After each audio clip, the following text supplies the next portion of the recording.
So hello बच्चा party, क्या हाल चाल। लास्ट लेक्चर के अंदर हमने देखा, हमने हेरिडिटी एंड इवोल्यूशन के बारे में जाना, जो भी इसके बेसिक थे, जो भी मेंडल ने बातें करी। मेंडल ने दो लॉ दिए, ठीक है। मेंडल ने दो लॉ दिए। मेंडल ने लॉ क्या दिए? मेंडल ने बोला कि देखो बात ऐसी है, एक लॉ ऑफ सेग्रीगेशन दिया कि जब भी गैमेट आगे जाएंगे तो किसी भी जीन के दो ट्रेट हैं, मान लो दो एलील्स हैं, तो जब आगे जाएंगे तो वो जीन जो है एक एक ही आगे जाएगा, तो ऐसे सेग्रीगेशन होगा।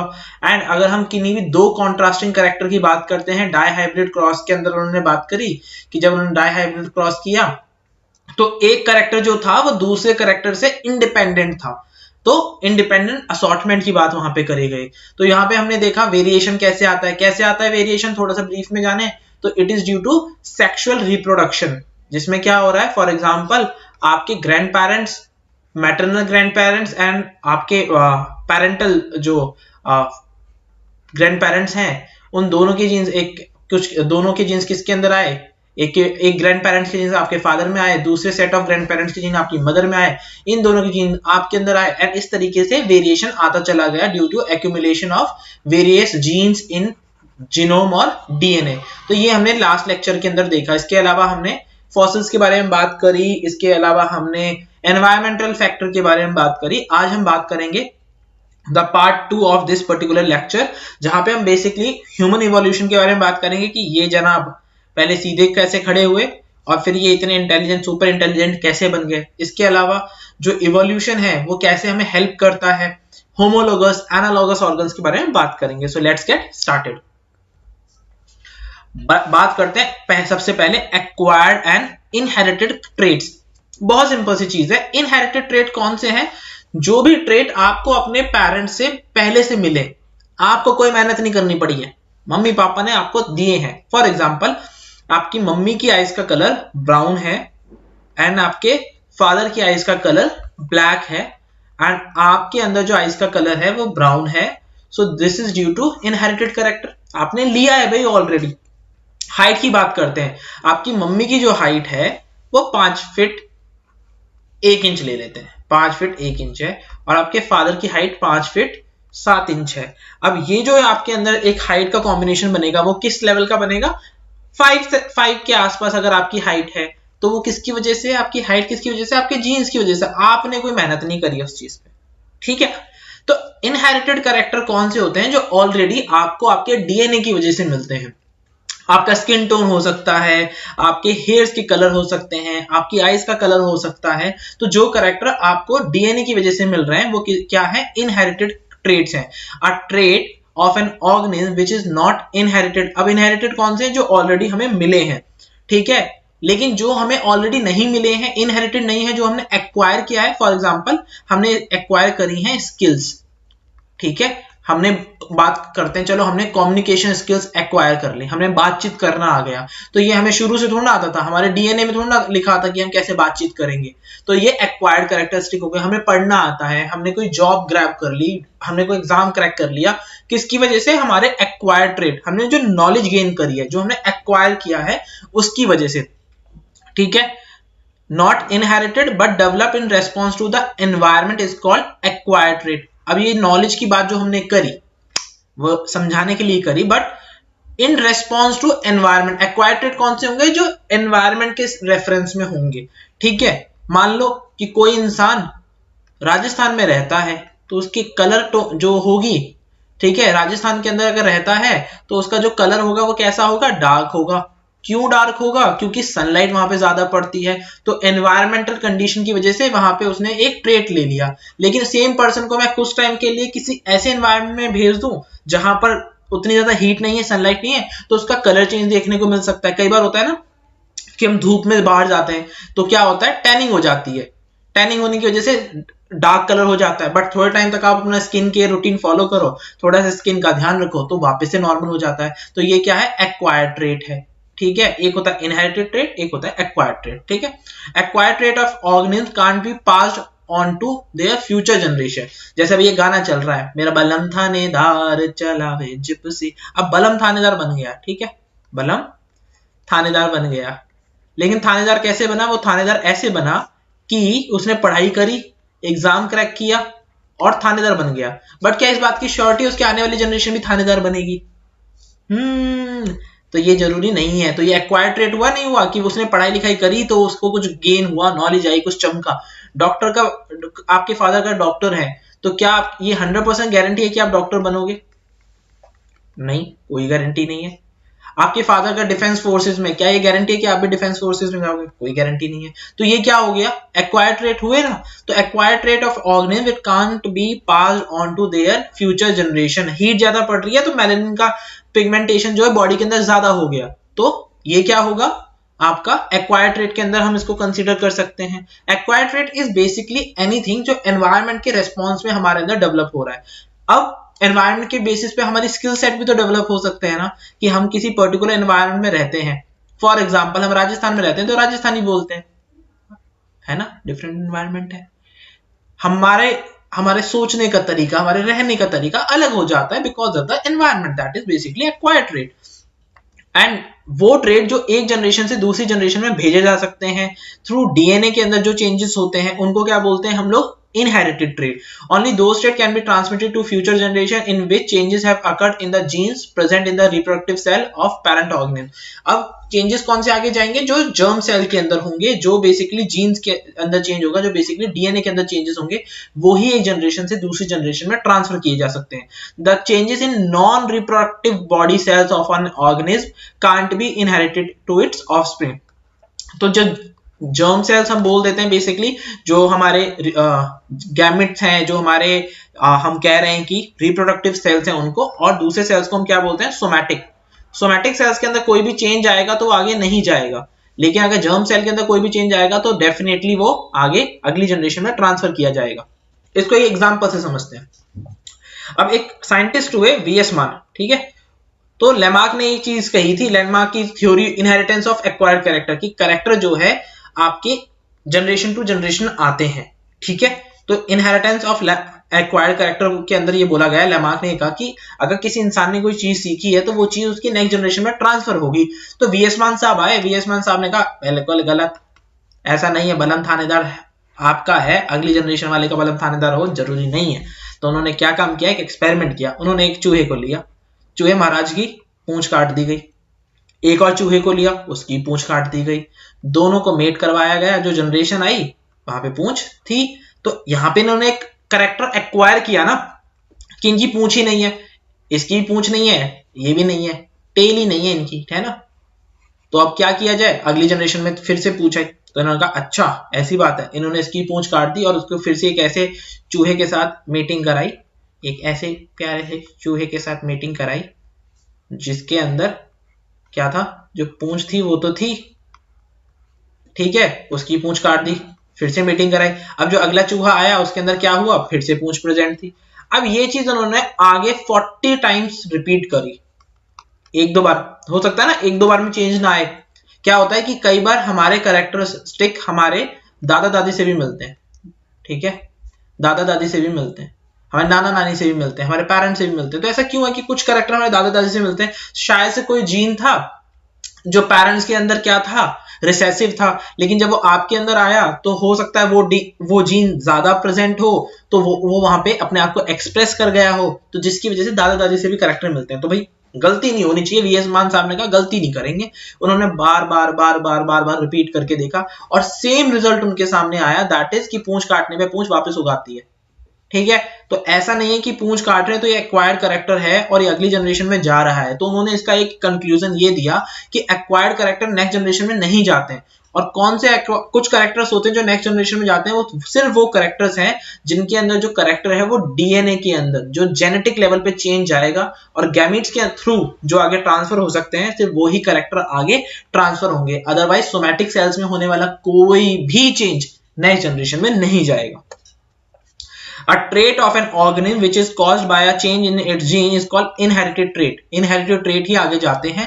Inherited trait actually means characteristic which receive from our parents. ठीक है, बालों का रंग, आंखों का रंग, सिंपल सी चीज है। Inherited trait को समझें। Traits that animal pass from to their offspring Inherited traits are passed from parents to offspring. They can be both physical and behavioral changes भी हो सकते हैं, ठीक है। लेकिन acquired trait कौन सा है, जो एक इंसान, जो एक जीव अपने लाइफ टाइम के अंदर सीखता है, उसको क्या बोलते हैं, acquired traits. Animals are not born with these traits. Acquired traits can be both physical and behavior. सीखे जा सकते हैं। कम्युनिकेशन स्किल हो गई आपकी, हो सकता है आपके पेरेंट्स म्यूजिक में अच्छे ना हो, ठीक है, बट आप म्यूजिक में बहुत अच्छे हो सकते हैं। लता मंगेशकर का नाम सबको पता है। लता मंगेशकर के दादाजी क्या सिंगर थे? नहीं। क्या सचिन तेंदुलकर के जो फादर थे वो क्रिकेटर थे? नहीं। तो क्या सचिन तेंदुलकर जितने अच्छे क्रिकेटर हैं, उनके बेटे अर्जुन तेंदुलकर क्या उतने अच्छे क्रिकेटर बन सकते हैं? पता नहीं। वो तो एक्वायर्ड ट्रेट है ना, वो पर्सन जितनी मेहनत करेगा उसके ऊपर है। तो एक्वायर्ड ट्रेट क्या है, जो हम सीखते हैं, और इनहेरिटेड ट्रेट क्या है, हमें जो मिलता है। अब सचिन तेंदुलकर की हाइट कम है, लेकिन उनके बेटे अर्जुन तेंदुलकर की हाइट ज्यादा है। तो ये क्या हुआ, ये बेसिकली कुछ जीन थे जो उनकी मदर से आए होंगे, कुछ जीन थे जो उनके ग्रैंड पेरेंट्स के होंगे, जो इस जनरेशन में आके अपने आप को एक्सप्रेस कर गए। तो इस तरीके से आप इसको समझ सकते हो। एक्वायर्ड इनहेरिटेड करेक्ट ट्रेट्स वो है जो हमें हमारे डीएनए से मिलते हैं, हमारे पेरेंट्स से मिलते हैं। एंड एक्वायर्ड ट्रेट वो है जो हम ड्यूरिंग हमारी लाइफ के अंदर जो भी एक्टिविटी हो रही है उनके दौरान हम सीखते हैं। तो हम इंसानों की बात कर रहे हैं तो हमने इंसानों की बात करी। सेम विद जानवरों के साथ भी एक चीज होती है। अब जैसे बीटल के रिगार्डिंग एक चीज है, बीटल एक के अंदर क्या है कि बीटल की कुछ जनरेशन को खाना नहीं मिला, तो उनका साइज छोटा होता चला गया, छोटा होता चला गया, छोटा होता चला गया। लेकिन जैसे ही कुछ जनरेशन के बाद खाने की वहां पे भरमार हुई, तो खाना मिलना शुरू हो गया, तो वापस से साइज नॉर्मल आ गया बीटल का, ठीक है। तो इससे क्या समझे, ये भी क्या था, एक एक्वायर्ड ट्रेट था, ठीक है। खाना नहीं है तो छोटा है, तो लोगों ने समझा इनहेरिटेड है कि भाई एक छोटा है तो अगले वाला भी इसकी वजह से छोटा है। नहीं, एनवायरनमेंट में कमी थी, एनवायरनमेंट के अंदर खाना नहीं था तो साइज छोटा हो गया, तो बीटल ने वापस अपना साइज रीगेन कर लिया जैसे ही एनवायरनमेंट के अंदर चेंजेस जो है नॉर्मलाइज हुए। तो ये क्या थे, एक्वायर्ड ट्रेट थे, ठीक है। तो इसको और डिटेल में हम लोग क्लास 12th में पढ़ेंगे जेनेटिक्स के अंदर। अभी के लिए यहाँ पे इतना ही है। तो the next topic is evolution. Evolution क्या है, is a sequence of gradual changes which take place in the primitive organism over millions of years in which new species are produced। कैसे, इसको एक एग्जांपल से समझते हैं। मान लो ये एक शेप है, ठीक है, इसके अंदर थोड़ा सा चेंज लेके आऊं कि इसके कॉर्नर्स को ना मैं राउंड कर देता हूं, इसके कॉर्नर्स को मैं राउंड कर देता हूं। फिर थोड़े से और चेंजेस लेके आऊं, इसको और थोड़ा सा कंप्रेस करने की कोशिश करता हूं, कुछ और ट्राई के बाद मैं इसको एक सर्कल का रूप दे देता हूं। तो हम किससे शुरू हुए थे, एक स्क्वायर से, और हम कहां पहुंच गए, सर्कल से। हमें टाइम लगा और कुछ स्टेप से हम लोग गुजरे, तो हमने सर्कल को किस में कन्वर्ट कर दिया, धीरे धीरे उसकी शेप को चेंज कर दिया हमने सर्कल के अंदर, ठीक बात है। ये सेम चीज हम क्या कह रहे हैं, इवोल्यूशन के बारे में भी हम ये सेम बात कर रहे हैं। क्या बात कर रहे हैं, इवोल्यूशन क्या है, धीरे धीरे जो चेंजेस हो रहे हैं ओवर मिलियंस ऑफ ईयर, जो प्रिमिटिव ऑर्गेनिज्म के अंदर, प्रिमिटिव ऑर्गेनिज्म ये अपना, ठीक है, इसके अंदर जो धीरे धीरे चेंजेस हो रहे हैं over a period of time, धीरे धीरे चेंजेस हो रहे हैं, धीरे धीरे चेंजेस हो रहे हैं। एंड जब वो चेंजेस हम लोग काफी टाइम के बाद ऑब्जर्व करते हैं, तो हमें एक कंप्लीटली न्यू स्पीसीज बनी हुई दिखती है। तो यहाँ पर जब इंसान ने सीधा खड़ा होना शुरू किया, इसको हमने साइंस के अंदर बात करी तो हमने इसको बोल दिया होमो इरेक्टस। होमो इरेक्टस कौन से ऑर्गेनिज्म थे, वो इंसान जिन्होंने शुरुआत में सीधा खड़ा होना शुरू किया था। धीरे धीरे जब चेंजेस आए, अब हमारी ब्रेन की कैपेसिटी के बेसिस पे हमने इसको देखा, तो हमने इसको बोल दिया होमो सैपियंस, ठीक है, होमो सैपियंस। अब क्या है, धीरे धीरे चेंजेस आते गए ना, पिछले हजारों सालों के अंदर ये चेंजेस आया है, तो इंसान बन गए, आज की डेट का जो इंसान है वो बन गया। तो इवोल्यूशन क्या है, बेसिकली इवोल्यूशन इज बेसिकली धीरे धीरे over a period of time जो एक चेंजेस आते रहते हैं, उसकी वजह से जो एक न्यू स्पीसीज बन जाती है, उसी को हम लोग इवोल्यूशन कहते हैं, ठीक है। Evidence of evolution. अब हमें कैसे पता कि इवोल्यूशन हुई है, मैं कह रहा हूं, मैं तो किसी ने मेरे को कहा भैया भैया इवोल्यूशन हुई है, मैं तो नहीं मानता। अब कोई मेरे पास एविडेंस होगा ना, कोई भी बात अगर हम करते हैं तो उसका मेरे पास कोई प्रूफ होना चाहिए। Science is all about proof. अगर आप वो बात साइंस हाँ के अंदर आंसर कर रही है, यानी कि साइंस के कॉन्सेप्ट के बेसिस पे है, तो वो सच है। अगर साइंस के बेसिस पे आंसर नहीं मिल रहा है, तो शायद से आज की डेट में हम उसको 100% ऑथेंटिक या 100% सच नहीं मानेंगे, क्योंकि science is still developing. May be वो सही हो, जैसे बिग बैंग, जैसे हमने black hole, not big bang, black hole के बारे में बात करी। तो ब्लैक होल के बारे में जब बात करी गई 2007-2008 के अंदर, तो साइंटिस्ट ने कह दिया कि ऐसी कोई चीज एग्जिस्ट नहीं करती, बेफालतू की बात है। 2013 के अंदर, 2015 के अंदर 2018 के अंदर जब इसके इमेजेस आनी शुरू हुई तो हमने कहा मे बी पॉसिबल। फिर अभी हमारे पास लेटेस्ट इसी साल 2022 के अंदर क्या हुआ, हमारे पास इसकी साउंड भी आ गई कि वहां पे साउंड कैसी सुनाई दे रही है। तो क्या है, science is still developing. That time पे जिन लोगों ने कहा था कि ब्लैक होल एग्जिस्ट नहीं करता, ब्लैक होल जैसी कोई चीज नहीं है, ये सिर्फ एक कॉन्सेप्ट है जो एग्जिस्ट नहीं करता, बट धीरे धीरे हमें पता चला कि ब्लैक होल भी एग्जिस्ट करता है। तो साइंस जिन चीजों को मना करती है जरूरी नहीं है वो नहीं है, इट्स जस्ट कि साइंस इज स्टिल डेवलपिंग। तो जितनी हमारे पास नॉलेज है उसके बेसिस पे हम लोग अभी तक जो भी हमारे पास नॉलेज है उसके बेसिस पे देख रहे हैं कि क्या वो चीज सही है और गलत है, और it can be proven wrong over a period of time अगर साइंस डेवलप करती है। बट आज की डेट में बात करेंगे तो अब हम बात करते हैं इवोल्यूशन हुई या नहीं हुई, तो साइंस के बेसिस पे बात करेंगे। Various biological studies tell us that since their origin living organism has been undergoing changes in their organization to evolve into new form। हर एक ऑर्गेनिज्म के अंदर कुछ कुछ चेंजेस आए ताकि वो एक नए रफ्तार में आ सके। जैसे आपने पॉकीमॉन देखा होगा, पॉकीमॉन के अंदर क्या होता है, पॉकीमॉन के अंदर क्या होता है कि एक पॉकीमॉन विकसित हो जाता है एक अलग अवतार में, पिकाचू राइचू, है ना, कुछ ऐसा सा कॉन्सेप्ट है। तो ये एक चीज होती है, यानी कि सेम ही जो एक चीज है वो दूसरे रूप में कन्वर्ट हो रही है। जैसे आपके हिंदू माइथोलॉजी की बात कर लेते हैं, तो भगवान विष्णु ने ही नरसिंह अवतार लिया, है ना, नरसिंह अवतार लिया, और भगवान विष्णु ने ही राम अवतार लिया। अब नरसिंह क्या थे, प्रिमिटिव थे, है ना, इंसान भी थे, जानवर जैसे भी दिख रहे थे, लेकिन राम आए तो प्रॉपर ह्यूमन दिखे, कृष्ण आए तो सुपर ह्यूमन दिख गए, है ना, उन्होंने सारी चीजें कर दी। तो अब क्या कहना चाह रहे हैं कि वहां पे भी हमें क्या बताया जाए, हर एक स्टोरी में आपको ये चीज मिलेगी कि इवोल्यूशन हो रहा है चीजों का। राम ने क्या काम किया, राम ने सारी चीजों को सिंगल हैंडेडली किया, गए, बांध बनाया, सेतु बनाया, लंका तक गए, जो भी स्टोरी है, ठीक है, दिस इज द स्टोरी। लेकिन वहीं कृष्ण ने क्या काम किया, अब मैं लड़ाई नहीं करूंगा, मैं सिर्फ गाइडेंस दूंगा।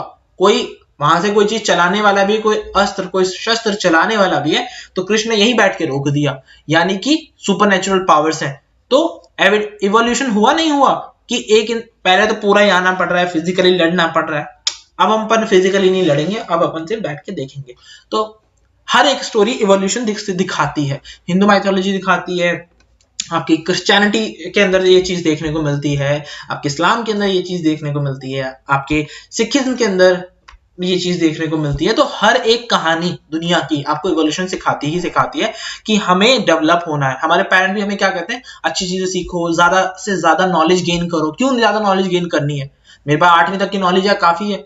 क्यों गेन करनी है, बिकॉज आपकी नॉलेज से आप कुछ हद तक इवॉल्व हो गए ना, आपके सोचने का नजरिया, सोचने की शक्ति बदलेगी। दैट इज वाई इवोल्यूशन जरूरी है। वापस से अपने टॉपिक की बात करते हैं। Number of common feature of different kind of organism provide evidence in favour of evolution because they can be considered to have evolved from common ancestor. ठीक है, डिफरेंट डिफरेंट हमें ऐसे फीचर्स मिले जिनके बारे में हम ये कह सकते हैं कि ये एक ही ऑर्गेनिज्म से दो लोग निकले हुए हैं। ठीक है, तो हम कई बार कहते हैं ना, हमारे ग्रैंड पेरेंट के ना, मान लो हमारे जो ग्रैंड पेरेंट थे उनके 2 बेटे हैं, एक हमारे ताऊ जी हैं, एक हमारे पापा जी, चलो 3 बेटे, और एक हमारे चाचा जी हैं। अब ताऊ जी के भी आगे 2 बेटे हुए, पापा के भी 2 बेटे हुए, चाचा जी के भी 2 बेटे हो गए। अब जो पापा हैं उनकी 2 बेटे, इस बेटे के आगे 2 बेटियां हैं, इस बेटे के 2 बेटियां हैं, यहाँ पे 2 बेटियां, 2 बेटे, 2 बेटियां, 2 बेटे। अब ये सारी चीजें, अब ये जितने भी लोग इस यहाँ पर हैं, इनका कॉमन एंसेस्टर तो एक ही है ना, जो आपके दादाजी हैं, है ना, जो आपके दादाजी हैं वो ही तो आपके सारे सारे कजन के क्या हैं, एंसेस्टर हैं। हमारे एंसेस्टर सेम होते हैं, तो हम कह सकते हैं 2 बच्चों को देख के हम बता सकते हैं कि यार उस फैमिली से हैं। ठीक है, उसी तरीके से 2 डिफरेंट टाइप के ऑर्गेनिज्म जिनमें कुछ हरकतें सेम हो रही हो, हम ये कहते हैं कि ये सेम ऑर्गेनिज्म से निकले हुए हैं, इवॉल्व हुए हैं। इनका एंसेस्टर क्या है, कॉमन है। The more characteristic 2 species have in common the more closely they will be related. जितने ज्यादा कैरेक्टर मिलेंगे उतने ज्यादा क्लोजली रिलेटेड होंगे। Some of the important sources which provide evidence for evolution are homologous organ, analogous organs and fossils। तो इन्हीं चीजों के बारे में पढ़ेंगे कि ये कैसे हमें इवोल्यूशन की हिस्ट्री के बारे में बताते हैं। होमोलॉगस ऑर्गन क्या है, ऑर्गन जिनका बेसिक स्ट्रक्चर क्या है, सेम है, बट फंक्शन अलग है। होमो होमो होमो होमो, होमो से याद रखना सिमिलर, ठीक है, होमो से याद रखेंगे हम लोग सिमिलर, जिनका बेसिक स्ट्रक्चर क्या है, बेसिक स्ट्रक्चर सेम है, लेकिन उनके फंक्शन अलग अलग हैं। फॉर एग्जाम्पल यहां पे देखो, ठीक है, चलने के काम आ रहा है इंसानों में, ये दौड़ने के काम आ रहा है भाई, ये स्विम करने के काम आ रहा है, ये उड़ने के काम आ रहा है। बट इसका स्ट्रक्चर और इसका स्ट्रक्चर सेम है या नहीं है, या ये वाला जो स्ट्रक्चर है ये सेम है या नहीं है, ये वाला जो स्ट्रक्चर है वो सेम है नहीं है, बिल्कुल सेम है। तो basic structure is same but function is different. Those organ can be classified into homologous organ. तो दो ऑर्गन के अंदर ये रिलेशन बताता है। तो हमें हमारे अंदर क्या रिलेशन हुआ है, इन चारों के अंदर क्या रिलेशन है, एक पानी में है, एक जंगल में है, एक पेड़ों पे है, एक धरती पर है। रिलेशन क्या है, सबके सब मैमल्स हैं, सबके सब मैमल्स हैं। तो मैमल्स के अंदर क्या होगा भाई, बेसिक कैरेक्टर्स सेम है। तो मैमल्स की खुद में एक कैटेगरी है ना, मैमरी ग्लैंड प्रेजेंट होती है, तो वो सारे मैमल्स कहलाते हैं। तो यहाँ पे वो है, बेसिक कैरेक्टर मिल रहा है। चलो, तो होमोलोगस ऑर्गन से हम लोग क्या बता सकते हैं कि मैमल्स एक ग्रुप है जो जिनकी ओरिजिन सेम रही होगी, क्योंकि आज भी इनके अंदर ऐसे ऑर्गन मिल रहे हैं जिनका स्ट्रक्चर सेम है लेकिन फंक्शन में भी डिफरेंट हो सकता है, बिकॉज इवोल्यूशन के अंदर ये लोग अलग तरीके से इवॉल्व किए हो। एनालॉगस ऑर्गन क्या है, अब एनालॉगस ऑर्गन क्या होते हैं, जिनका बेसिक स्ट्रक्चर तो डिफरेंट होता है बट सिमिलर अपीयरेंस और सिमिलर फंक्शन होते हैं, उनको क्या बोलते हैं, एनालॉगस ऑर्गन। जैसे ये आपकी बाज है, ठीक है, तो यहाँ पे क्या है, विंग्स है, फेदर है, तो इस क्या काम करेगा, उड़ने का काम करेगा। बैट है, ये बैट की मसल होती है बेसिकली, तो बैट की इस मसल्स को इस तरीके से ये डेवलप हुई है over a period of time कि ये फ्लाइंग मैकेनिज्म के अंदर बैट को हेल्प करती है। अगेन, तितली चली उड़ी, बस पे चढ़ी, ड्राइवर बोला आजा मेरे पास, तो तितली तितली रानी, यहाँ पे क्या है, यहाँ पे भी पंख है, बट क्या तीनों की ओरिजिन सेम है, नहीं, वो फेदर है, ये मसल है।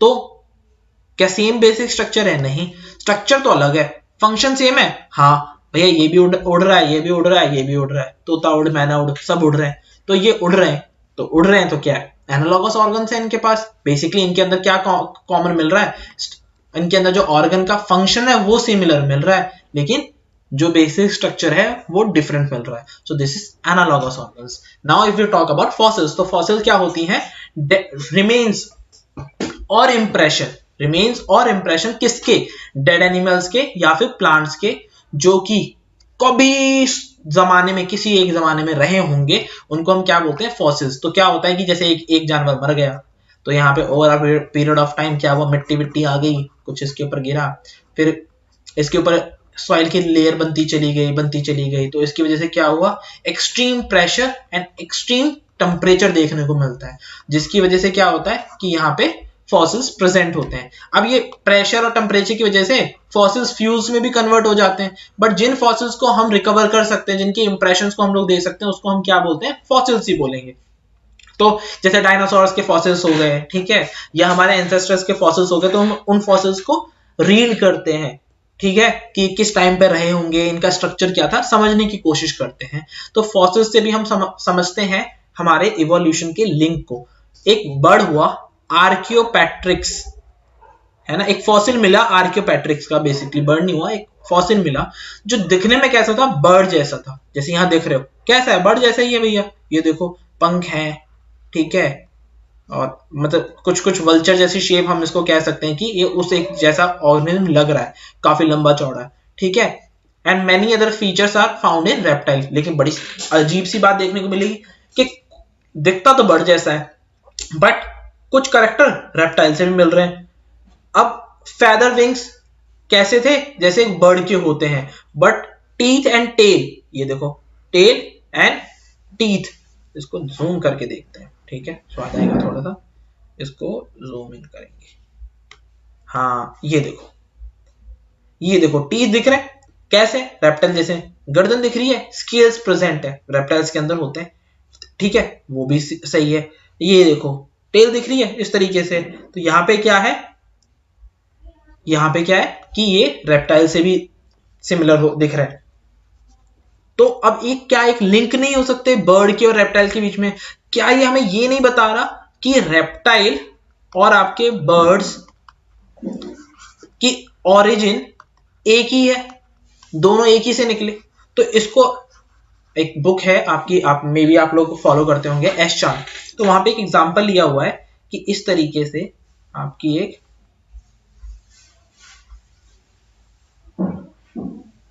लिजार्ड है, ये धीरे धीरे डेवलप हुई आगे आगे जाती गई, तो ये इस तरीके से कुछ इसने अपना फ्लाइंग मैकेनिज्म बनाने की कोशिश करी, फिर बहुत बड़े से इसके विंग्स इसके अंदर डेवलप हो गए, ठीक है। तो ओवर मिलियंस ऑफ ईयर्स के अंदर ये हुआ। तो इनिशियली क्या हुआ, वो रेंग रही थी, धरती पे चल रही थी, धीरे धीरे धीरे उसने उड़ना शुरू कर दिया, तो रेप्टाइल से ही बर्ड निकले, हम ऐसा भी कह सकते हैं, या फिर रेप्टाइल और बर्ड दोनों आपस में मिलते हैं, हम ऐसा भी कह सकते हैं, बेसिकली रेप्टाइल से ही आपके बर्ड निकले। तो ये आर्क्योपेट्रिक्स हमें क्या बताता है, इसका फॉसिल हमें क्या बताता है, इवोल्यूशन की लिंक को स्थापित करने में, इन दोनों के बीच के जो लिंक है ना, उसको बताने में हेल्प करता है आर्क्योपेट्रिक्स, कि भैया आपके जो रेप्टाइल है और आपके जो वो बर्ड है, दोनों की ओरिजिन सेम है, क्योंकि करेक्टर इसके अंदर दोनों के थे, तो ये ही मे भी आगे इवॉल्व हो गया हो, इसलिए खत्म हो गया हो, धीरे धीरे इवॉल्व करता रहो, इसी में कुछ बर्ड बन गए हो, कुछ रेप्टाइल रह गए हो, तो वो भी एक चीज है। तो इस तरीके से फॉसिल्स भी आपको एविडेंस देते हैं इवोल्यूशन का। अब आए हमारे स्टड लॉन्डे, इनका नाम था मिस्टर डार्विन। अब इन्होंने जीवन में दुख दिए, हाँ मेंडल ने, हर साइंटिस्ट ने जीवन में दुख दिए, बट कुछ अच्छा भी किया। दुख क्या दिया कि पढ़ना पड़ता है, सिर्फ इतना सा दुख है। समाज को क्या दिया, बहुत कुछ दिया, तो इसलिए दुख के सामने जो इन्होंने इनका कंट्रीब्यूशन है वो बहुत बड़ा है। तो चार्ल्स रॉबर्ट डार्विन निकले घूमने फिरने, तो इन्होंने थ्योरी ऑफ इवोल्यूशन दी, कहां पे दी, इनकी एक बुक है द ओरिजिन ऑफ स्पीसीज के अंदर इन्होंने बहुत डिटेल में इसको एक्सप्लेन किया कि बेसिकली ये इवोल्यूशन हो क्यों रहा है, या इवोल्यूशन किस प्रकार से हुआ, उसके क्या क्या पॉइंट्स हैं, वो उन्होंने अच्छे से एक्सप्लेन किए। The theory of evolution proposed by Darwin is known as the theory of natural selection. तो इन्होंने बहुत एक सिंपल सी चीज कही कि जो नेचर है वो सिलेक्ट करता है, उसकी वजह से वेरिएशन आता है, वेरिएशन की वजह से नई स्पीसीज बन जाती है, या फिर इवोल्यूशन आपका हो जाता है। This theory is called theory of natural selection because it suggests that the best adapted organisms are selected by nature to pass on their characteristic to the next generation। यानी कि नेचर अपने आप select करेगा कि भैया ये बात ऐसी है कि ये बढ़िया इंसान लग रहा है मेरे को, नेचर कहेगा ये लौंडा बहुत बढ़िया है, तो इसको तो बढ़िया से आगे खाना पानी दो, इसको जीवित रखो, आगे बढ़ाओ, शादी वादी करवाओ इस बच्चे की, बढ़िया बच्चा है, मेरे को बहुत पसंद है। एक दूसरा आएगा, नेचर उससे चढ़ता होगा, कहेगा ये बढ़िया नहीं है, इसको फेल कर देंगे हम एग्जाम में।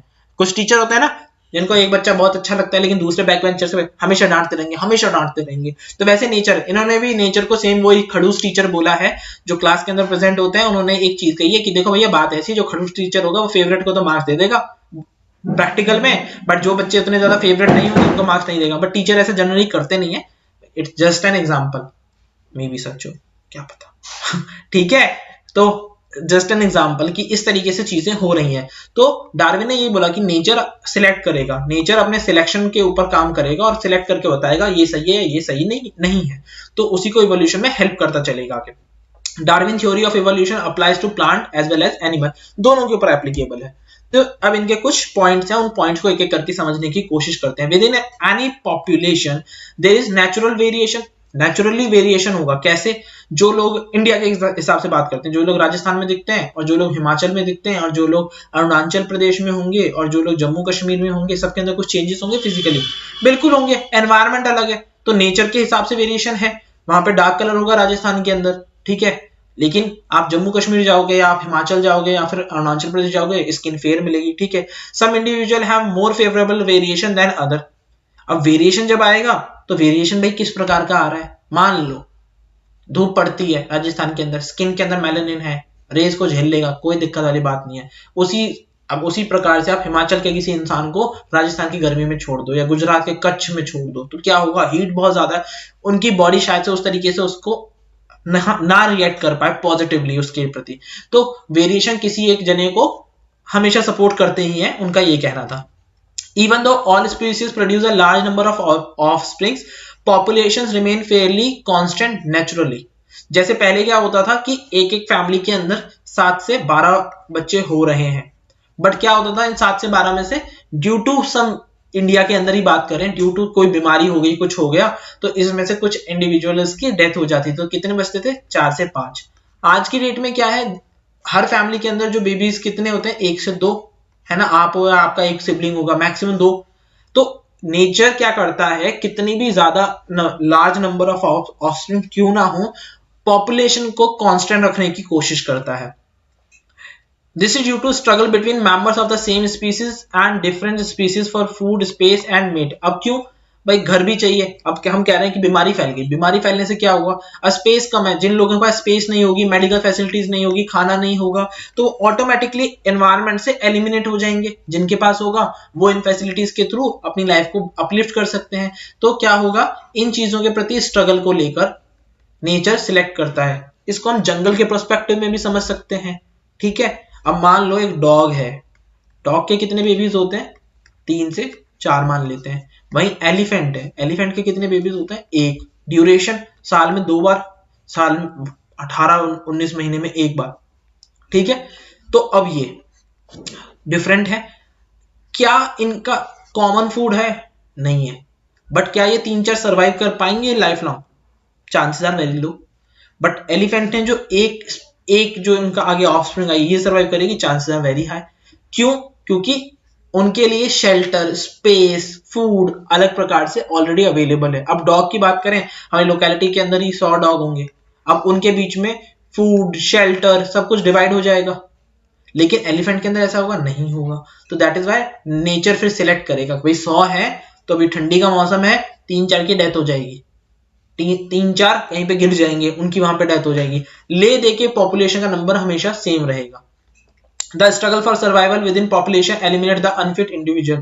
The fit individual possesses favorable variation, survive and reproduce. This is called natural selection. या जिसको क्या बोला, सबसे इंटरेस्टिंग चीज जो उन्होंने यहाँ पे बोली, that is survival of the fittest. आप एनवायरनमेंट के प्रति कितने फिट हो। अगर आप एनवायरनमेंट के प्रति फिट नहीं हो तो आपकी जो स्पीसीज है वो खत्म हो जाएगी, सिंपल सी चीज है। अब डायनासोर्स की बात करें, नहीं डायनासोर्स की बात नहीं करते, किसी और की बात करते हैं। ठीक है, हम बात करते हैं आपके सर फिटेस्ट के बारे में ना। ठीक है, मान लो एनवायरनमेंट के अंदर कोल्ड टेम्परेचर आ गया, बहुत ज्यादा कोल्ड टेम्परेचर है। अब जिन लोगों की बॉडी के अंदर हीट प्रोडक्शन, वैसे we are warm blooded animals, तो हम अपनी बॉडी को हीट में रख सकते हैं, बट जो लोग ठंडे एनवायरनमेंट में रहते हैं उनके पास एक वो नहीं होगा, चांस नहीं होगा। जो लोग गर्म एनवायरनमेंट से रहते हैं, तो जो लोग राजस्थान से हिमाचल जाएंगे उनको ज्यादा सर्दी लगेगी, बट नेचुरल सी बात है। तो सर्वाइवल ऑफ द फिटेस्ट क्या, कि आप उस एनवायरनमेंट के प्रति कितने ज्यादा बेसिकली उसको कितना ज्यादा अडेप्ट कर सकते हो। जितना ज्यादा आप अडेप्ट कर पाओगे उतने ज्यादा आपके सर्वाइवल के चांसेस बढ़ जाएंगे। उतना ज्यादा जब आप सर्वाइव करोगे तो आपकी नेक्स्ट ऑफस्प्रिंग भी आएगी, आप रिप्रोड्यूस करोगे, उससे ऑफस्प्रिंग बनेगी, तो ऑफस्प्रिंग जो होगी वो भी फर्टाइल होगी, वो भी आगे अपनी जनरेशन बनाएगी। तो कॉन्टिन्यूटी ऑफ स्पीसीज देखने को मिलेगी, कॉन्टिन्यूटी ऑफ स्पीसीज देखने को यहाँ पे मिलेगी। ठीक है, तो सर्वाइवल ऑफ द फिटेस्ट की बात यहाँ पे करी गई। The individual having favourable variation pass on these variation to their progeny from generation. अब जिन भी इंडिविजुअल्स के अंदर वेरिएशन जो होंगे पॉजिटिव होंगे, वो एक जनरेशन से दूसरी जनरेशन में ट्रांसफर की जाएंगे। आगे समझेंगे कैसे।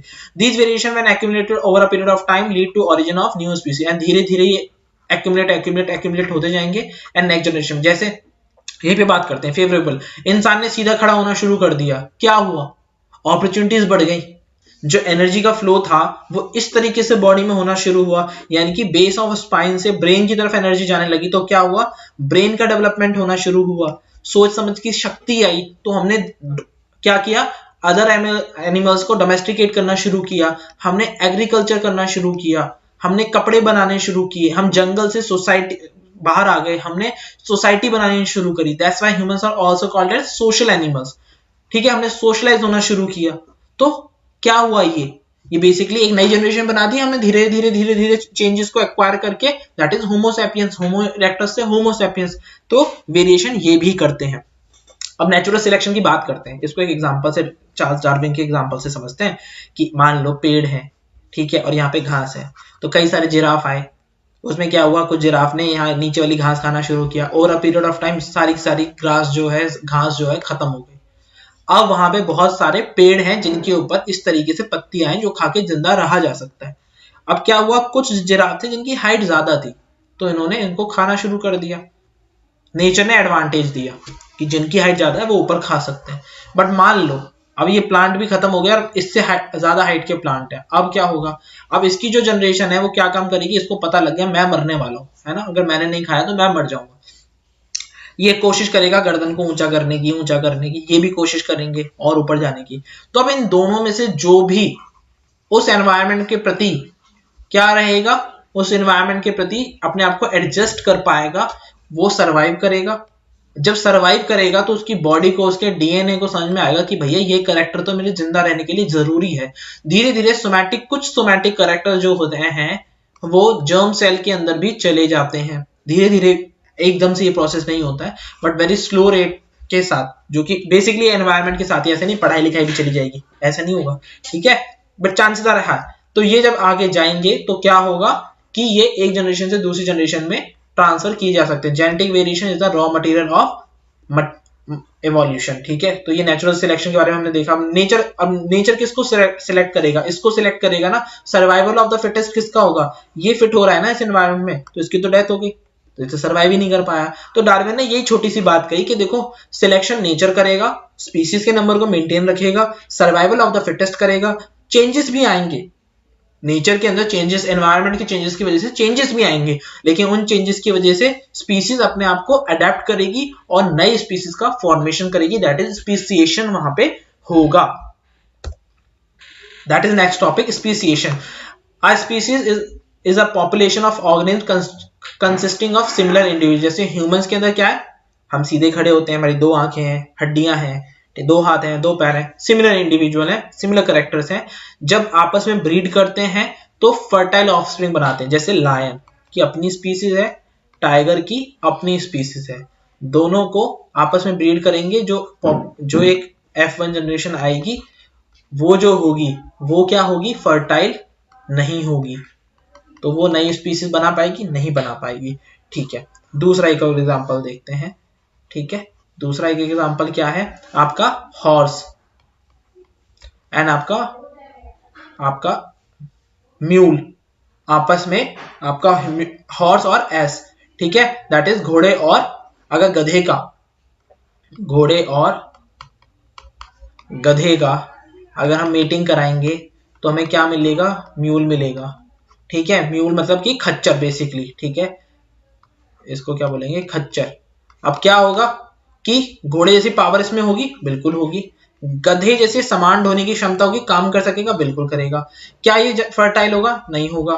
तो क्या होगा, क्या ये नई स्पीसीज का फॉर्मेशन कर पाएगा, नहीं कर पाएगा। यानी कि सेम इंडिविजुअल्स के बीच में मीटिंग होनी चाहिए। कहने का मतलब ये, ह्यूमंस की मीटिंग किसके साथ होगी, ह्यूमंस के साथ ही होगी, ठीक है। यहां से जो प्रोड्यूस होगा वो भी क्या होगा, ह्यूमन होगा।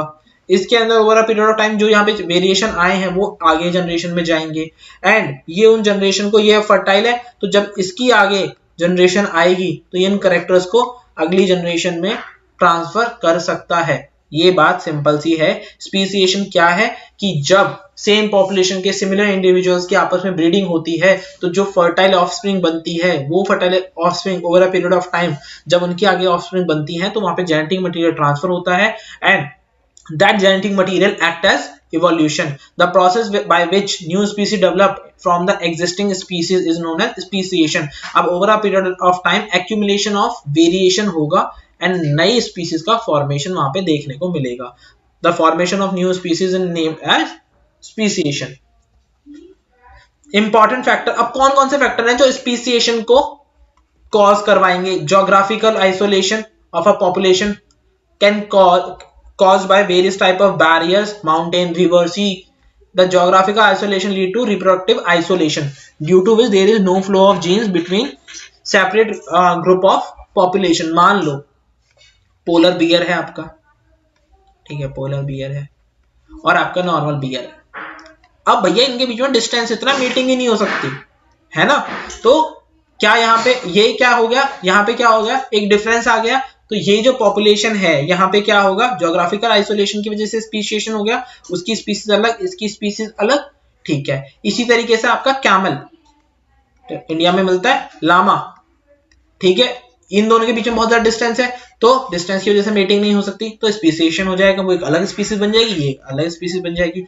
Genetic drift caused by drastic changes in the frequency of particular genes by the chances. तो जेनेटिक ड्रिफ्ट बेसिकली जब बहुत ज्यादा जीन्स के अंदर चेंजेस आ जाए, ड्रास्टिकली चेंज आ जाए, या फिर एक इंडिविजुअल यहां से उठ के दूसरी जगह चले जाए, कई सारे, अब यहाँ की तो पॉपुलेशन जो रह गई वो रह गई, जो यहाँ दूसरी जगह जाके उन्होंने रहना शुरू किया तो चेंजेस आ सकते हैं, तो वो भी स्पेसिएशन कॉज कर सकता है। Variation cause in individual due to natural selection, तो नेचर की वजह से भी कई बार वेरिएशन आ जाता है, तो नेचुरल सिलेक्शन की वजह से भी आपका नई स्पीसीज का फॉर्मेशन हो सकता है। अब ह्यूमन इवोल्यूशन की बात करते हैं। ह्यूमन इवोल्यूशन, तो अभी हमने ह्यूमन इवोल्यूशन कहाँ देखी थी, ये कहीं तो देखी थी, ये देखी है ना। हम ऐसे थे, 4 पैरों पे चल रहे थे, सीधा खड़े हुए तो होमो इरेक्टस हो गए, ठीक है, और फिर इस यहाँ आए तो हम होमो सैपियंस हो गए, ठीक है। अब इसको आगे देखते हैं, ठीक है। हाँ, human evolution has been studied by using various tools of tracing evolution relationship like excavating, digging the earth, carbon dating, जो हमारे पुराने फॉसिल्स मिले उनकी कार्बन डेटिंग से हमने स्टडी करी एंड हमने डीएनए सीक्वेंस को डिटरमाइन किया, और डीएनए सीक्वेंस को डिटरमाइन किया जा चुका है प्रॉपर, पूरे ह्यूमन जीनोम को हम लोग स्टडी कर चुके हैं, बना चुके हैं कि बेसिक ह्यूमन जीनोम कैसा दिखेगा। There is so much diversity of human body and features on the earth that for a long period of time used to talk about different races। हमने different races के बारे में बात करी, अब races किस बेसिस पे बनती हैं, जैसे मंगोलिया के आसपास मंगोलियन रेस हो गई, अफ्रीकन हो गए, ठीक है। बट अब ये रेसेस किसके बेसिस पे डिफाइन करते हैं, skin colour, white, black, yellow, brown, जैसे मंगोलिया, अफ्रीका, कलर चेंज हो गया तो ह्यूमन रेसेस का हमने नाम दे दिया। But it is now known that so called human races have not evolved differently। ऐसा नहीं है अलग हैं तो सारे इंसान ही हैं, तो सारे होमो सेपियंस ही, हमने सबको एक ही स्पीसीज के अंदर रखा, दैट इज होमो सेपियंस। हमने उसको रेस नाम दे दिया, बट रेसेस का मतलब ये नहीं है वो अलग अलग इवॉल्व हो चुके हैं, बट वो एक ही स्पीसीज के पार्ट है, that is Homo sapiens. And Homo sapiens basically कहां से आए, अफ्रीका से आए। तो irrespective of where we have lived for the past few 100,000 years, we all come from Africa। humans की origin क्या है, Africa. in other words, our genetic footprint, कहां से है हमारे genetic footprint, अफ्रीकन रूट के हैं। about 100,000 years ago some of our ancestors left Africa while others stayed back। those who left Africa slowly spread across the whole earth। जो individual during world war India से Africa गए थे तो वो भी वहां की स्पीसीज के अंदर कुछ चेंजेस लेकर आए हैं।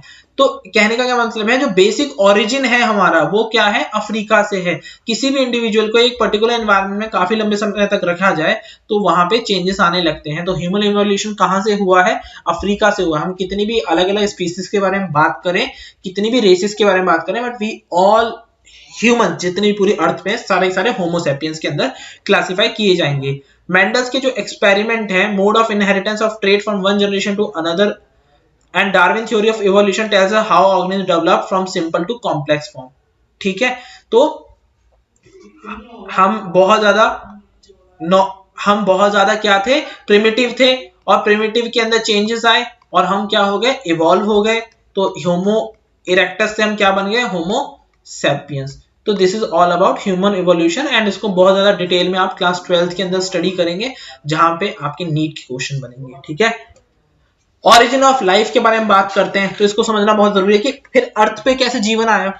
तो हाल्डेन करके एक साइंटिस्ट हुए 1929 के अंदर, जिन्होंने ये बताया कि सिंपल ऑर्गेनिक कंपाउंड जैसे methane, ammonia, hydrogen sulphide earth पे प्रेजेंट थे एंड अर्थ के ऊपर which were present on the earth and soon after it was formed, ठीक है। कि हम सिंपल इनऑर्गेनिक मॉलिक्यूल से क्या बने, ऑर्गेनिक मॉलिक्यूल बने और धीरे धीरे वहीं से लाइफ का फॉर्मेशन हुआ। ही सेड दैट कंडीशन कैसी थी अर्थ के ऊपर एट दैट टाइम, भाई फ्रिक्वेंटली लाइटनिंग हो रही है, और उस कंडीशन की वजह से क्या हुआ, सिंपल ऑर्गेनिक कंपाउंड किसमें कन्वर्ट हो गए, कॉम्प्लेक्स ऑर्गेनिक कंपाउंड के अंदर, एंड कई सारे कॉम्प्लेक्स ऑर्गेनिक कंपाउंड आपस में कंबाइन हो गए to form first primitive living organism, ठीक है।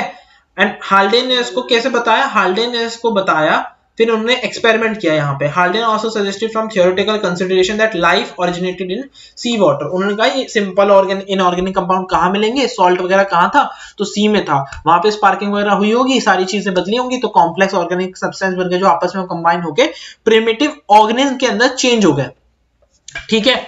अब हाल्डेन ने जो एक थ्योरी बताई उसको मिलर एंड उरे ने 1953 के अंदर एक्सपेरिमेंट से प्रूव किया। कैसे, उन्होंने एक अपरेटस लिया, मतलब लॉन्ग उसको क्या बोलते हैं, स्वैन नेक अपरेटस लिया इस तरीके से, ठीक है। एक अपरेटस लिया एंड इसके अंदर उन्होंने वो सेम कंडीशन बनाने की कोशिश करी जो जिसके बारे में हार्ल्डेन ने बात करी। तो उन्होंने मीथेन, अमोनिया, हाइड्रोजन सल्फाइड को वहां पे प्रेजेंट किया, पानी प्रेजेंट था, ठीक है। जब उन्होंने टेम्परेचर को 100 डिग्री सेल्सियस के नीचे रखा और अब लाइटनिंग हो रही थी, तो वो कंडीशन बनाने के लिए उन्होंने क्या किया, इलेक्ट्रिक स्पार्क दिए। तो मिक्सचर ऑफ गैसेस के थ्रू उस स्पार्क को पास कराया 1 हफ्ते तक। 1 हफ्ते बाद देखने को मिलता है कि 15% जो कार्बन थी मीथेन की, वो सिंपल कंपाउंड कार्बन के अंदर चेंज हो गई, including amino acid. Amino acid is basically the makeup of protein molecule found in living organism. तो उन्होंने इस एक्सपेरिमेंट के थ्रू हाल्डेन की थ्योरी को प्रूव करने की ट्राई किया। This experiment provide the evidence that the life originated from inanimate matter like inorganic molecule. तो उन्होंने बहुत सिंपल सी चीज बताई कि इस तरीके से एक्सपेरिमेंट होने के बाद ये सारी चीजें हुई। अब आपको इस चैप्टर से मेनली या इस लेक्चर से क्या क्या याद रखना है, अब समझ में तो कहानी तुमने सारी गाई, homologous, analogous, fossils and human evolution, ये चीजें आपको याद रखनी है। And one is speciation. वैसे तो सारा कुछ ही याद रखना है, बट इसको अच्छे से write down each and everything.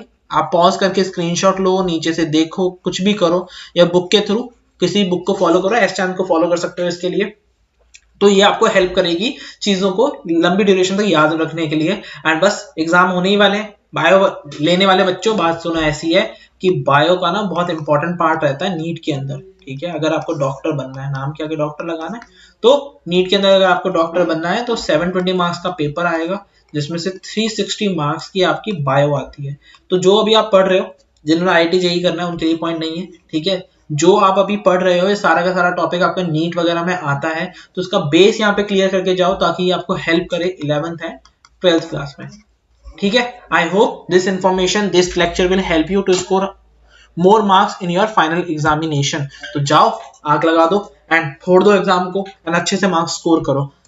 इसके अलावा फिजिक्स केमिस्ट्री के लेक्चर आ रहे हैं, आप उनको भी देख सकते हो एंड वो लेक्चर्स भी आपको हेल्प करेंगे आपके उन सब्जेक्ट के अंदर आपके कॉन्सेप्ट बिल्ड करने के लिए। Subscribe to the channel, press the bell icon so you can never miss a video from this channel. और भी कई सारा motivational tips and educational content, life related content, यहाँ पे आपको बहुत कुछ देखने को मिलेगा। So subscribe to the channel, press the bell icon. मिलते हैं नेक्स्ट लेक्चर में, till then see ya, bye bye.